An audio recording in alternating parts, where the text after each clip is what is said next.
नमस्कार दोस्तों। डरावनी कहानियाँ में आप सभी का स्वागत है। कहानी अच्छी लगती है तो लाइक कर दीजिए और चैनल पे नए हैं तो सब्सक्राइब कर दीजिए। आज की जो कहानी है वह एक सच्ची घटना पे है। एक लड़की थी जिसे बचपन से ही प्रेत बाधा थी। तो उसके परिवार वालों ने उसे एक ताबीज़ पहना के रखी हुई थी। जिन्होंने ये ताबीज़ दी थी उन्होंने कहा था कि ताबीज़ ताउम्र पहनना है, क्योंकि जो प्रेत बाधा लगी है वह प्रेत इसे छोड़कर कहीं नहीं जाने वाला। वह हमेशा इस लड़के के आसपास ही रहेगा और ये ताबीज़ उस प्रेत से इसे बचा के रखेगी। जब लड़की बड़ी हुई तो उसके परिवार वालों ने उसकी शादी करा दी, लेकिन ससुराल वालों से उस ताबीज़ के बारे में या प्रेत बाधा के बारे में कुछ भी नहीं बताया गया।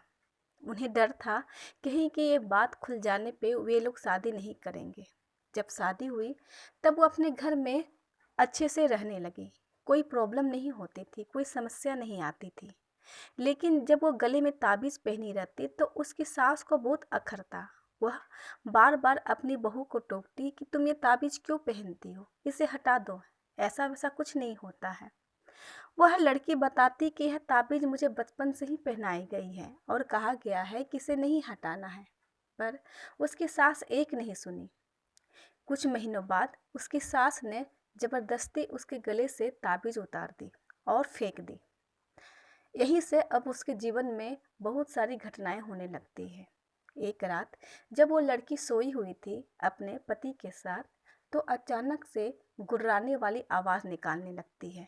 ऐसी भयानक आवाज़ जो निकल रही थी, लेकिन वो आवाज़ सिर्फ उसके पति को सुनाई दे रही थी, क्योंकि आवाज़ धीमी थी लेकिन अजीब सी डरावनी थी।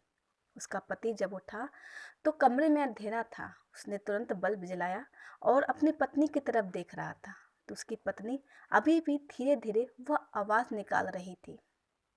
उसने जबरदस्ती अपनी पत्नी को उठाया और कहा कि तुम ये क्या कर रही थी। जब उसकी पत्नी उठती है तो उसे मालूम नहीं होता है कि उसके साथ क्या हुआ। वह बोली, मैं सपने में थी और सपने में ही बहुत डर रही थी। तब उसके पति ने कहा कि कोई बात नहीं, सो जाओ। उसके पति ने उसको उस वक्त सुला दिया और खुद भी सो गया। लेकिन दूसरे दिन भी आधी रात को जब वह उसकी पत्नी गुर्राने लगी, इस बार जो गुर्राने वाली आवाज़ थी और भी भयानक थी और तेज हो गई थी। कमरा तो अंधेरा था और ऐसा लग रहा था कि धीरे धीरे उस आवाज़ उसके पति के कानों के पास से आ रही है। उसका पति हड़बड़ा कर उठता है। तभी उसे एक जोरदार थप्पड़ लगती है। इतनी जोर से थप्पड़ थी कि वह बिस्तर पर से नीचे गिर जाता है और डरता हुआ कमरे की लाइट जलाता है तो देखता है कि उसकी पत्नी अजीब नज़रों से उसे घूर रही थी। इसना तब देखना था कि वह डर के मारे कमरे से बाहर भाग जाता है और जाकर अपने परिवार को उठाता है। उसने अपने माता पिता को उठाया, भाई को उठाया और कमरे में लेकर आया। कमरे में अभी भी उसकी पत्नी वही स्थिति में उसे भयानक नज़रों से घूर रही थी और अजीब सी आवाज़ निकाल रही थी। इतना सब देखना था कि सब परिवार वाले भी डर जाते हैं। फिर अचानक से उसकी पत्नी बेहोश हो जाती है। उसकी सास को समझ में नहीं आता है कि उससे क्या हो गया है। उसके पति को भी उसे अजीब सा लग रहा था। फिर दूसरा दिन होता है तो लोग उसे पंडित जी को दिखाने को जाते हैं। पंडित जी कहते हैं कि इसे प्रेत बाधा हुई थी बचपन से ही, शायद कोई ताबीज इसने पहन रखी होगी। तब उनकी सासू माँ ने कहा कि हाँ, ताबीज़ तो पहनी थी पर मैंने उसे खोल कर फेंकवा दिया है। पंडित जी ने कहा कि बिना जाने बिना सबने आपने बहुत गलत काम किया है, क्योंकि जो प्रेत है इसके आसपास जो रह रहा था वो बहुत ही शक्तिशाली है। मुझसे उस प्रेत बाधा दूर नहीं हो सकती है। आप किसी बड़े तांत्रिक से दिखाएं। फिर वे लोग अपनी बहू को लेकर घर आ जाते हैं। फिर उसी रात वह उसकी बहू अपने कमरे में अकेली सोती है, क्योंकि उसका पति बहुत डरा हुआ था। आधी रात होती है कि कमरे से टूटने फूटने की आवाज़ आने लगती है। सभी लोग डर जाते हैं क्योंकि कमरे भीतर से बंद था। जब बहू पीटने पर भी दरवाज़ा नहीं खुलता है, क्योंकि कमरे से बहुत कुछ तोड़ने फोड़ने की आवाज़ आ रही थी और बहुत ही भयानक आवाज़ में गुर्राने की आ रही थी। बहुत जोर धक्का देने के बाद जब वो दरवाज़ा खुलता है तो लोग देख के डर जाते हैं, क्योंकि वो जो लड़की थी वह पूरे बाल उसके बिखरे हुए थे। उसने अपने चेहरे पे बहुत जगह नोच रखा था। पूरा कमरा था जो बिखरा पड़ा था। इतना सब देखते ही उसके परिवार वाले डर जाते हैं, क्योंकि वह बहुत ही भयानक गुर्राने वाली आवाज़ निकाल रही थी। ऐसी आवाज़ जिन्होंने पहले सुनी ही नहीं थी। उन्हें तुरंत कमरा बंद कर देते हैं और बाहर से कुंडी लगा देते हैं। रात बीत जाती है। सुबह परिवार वाले बहुत परेशान रहते हैं कि इसका क्या उपाय किया जाए। वे फिर तांत्रिक का पता लगाने लगते हैं, पर उन्हें कोई ऐसा बड़ा तांत्रिक मिला ही नहीं था जो इसकी प्रेत बाधा को दूर कर सके। दिन भर वो लड़की उसी कमरे में बंद रहती है और दरवाज़ा पीटते रहती है और गुर्राने वाली आवाज़ निकालती रहती है। जब रात होती है तो लोग डरे डरे थे, क्योंकि उस लड़की ने कुछ खाना नहीं खाया था। फिर सब परिवार वाले ने उसके लिए खाना लेकर जाते हैं।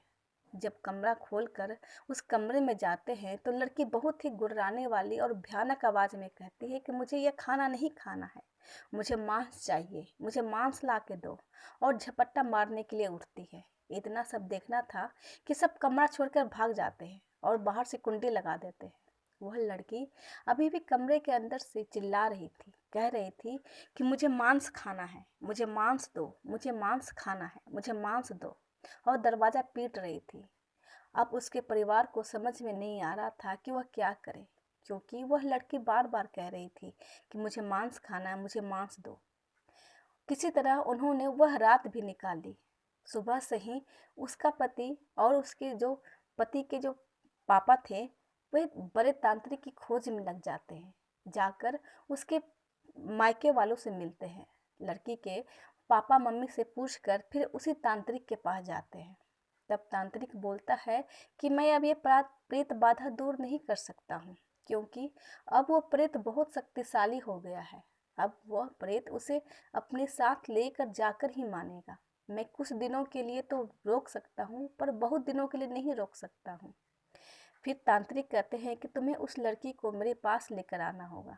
तब परिवार वाले कहते हैं कि उसकी स्थिति ऐसे नहीं कि हम लोग उसे ला सके, वह बहुत ही डरावनी हो गई है।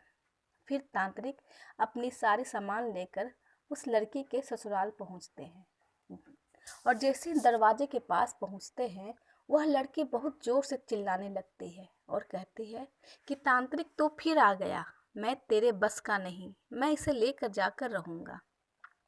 और वह दरवाज़ा पीटने लगती है।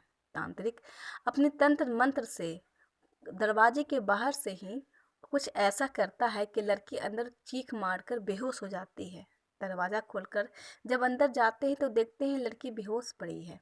फिर उसे कमरे से बाहर लाकर उस पे साधना कर कर पूजा कर कर उसे एक ताबीज़ पहना दी जाती है, और कहा जाता है कि इस लड़की को कभी भी अकेले रात में कहीं नहीं छोड़े, नहीं तो इस बार कुछ नहीं हो सकता है।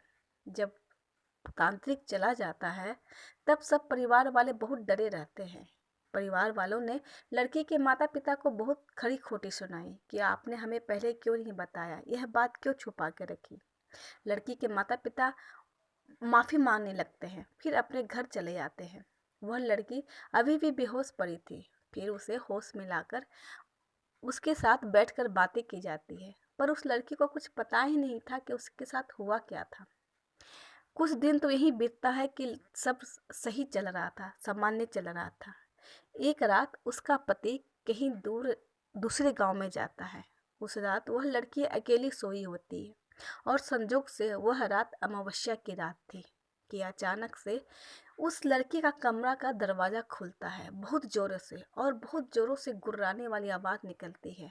इतना सब देखना था कि जो उसके सास ससुर होते हैं वह उसके पास जाते हैं, तो देखते हैं कि लड़की की शक्ल बहुत भयानक हो चुकी है। वह बहुत खुले बालों में और बहुत तेज से चिल्ला रही थी और बोल रही थी कि मैं अब जा रहा हूँ, इसे लेकर जा रहा हूँ, और बहुत तेजी से झपट्टा मारने के लिए सब पर दौड़ती है। सारे घर के जो परिवार थे वो घर से बाहर चले जाते हैं। फिर अचानक से वे लोग छत पर देखते हैं कि धू धू कर कुछ जल रहा है। जब वे छत पर जाकर देखते हैं तो वह लड़की है जो जल रही थी, और छत पे चारों तरफ करासन तेल बिखरा हुआ था। लोग समझ जाते हैं कि वह प्रेत उस लड़की को जान ले लिया है। वह लड़की धू धू कर जल रही थी और इतनी बुरे तरीके से जल रही थी कि उसकी कोई हद नहीं थी। जलने के साथ साथ वह चीखें भी मार रही थी। इतनी जोर जोर से चीखें थी कि पूरा गांव जाग जाता है, ये सब नज़ारा देखता है। जब वो लड़की पूरी तरह से जल जाती है तब उसके माता पिता को बुलाया जाता है। दूसरे दिन सारे परिवार वाले आते हैं और उस तांत्रिक को भी बुलाया जाता है। तांत्रिक ने बताया कि यह लड़की जो जली है, इसे साधारण इसका क्रियाक्रम नहीं हो सकता है। इसकी सारी हड्डियों को ले जाकर कहीं दूर जंगल में दफन करना होगा, नहीं तो यह प्रेत बाधा आप लोगों को घर पे भी सताएगी। फिर सारी क्रियाक्रम होते हैं और उस लड़की की हड्डियों को जाकर दूर जंगल में दफना दिया जाता है। पूरे घर की शुद्धिकरण होती है। लेकिन जिस कमरे में वह लड़की बंद पड़ी थी, वह कमरा आज भी उसके परिवार वालों ने बंद कर रखा है। घर की तो बहुत मरम्मत हो चुकी है, लेकिन वह कमरा आज भी कहते हैं कि वह बंद ही रहता है और रह रह कर कभी कभी उसमें चीखे की आवाज़ आती है, इसलिए वह कमरा आज तक बंद है। यह थी आज की सच्ची डरावनी कहानी।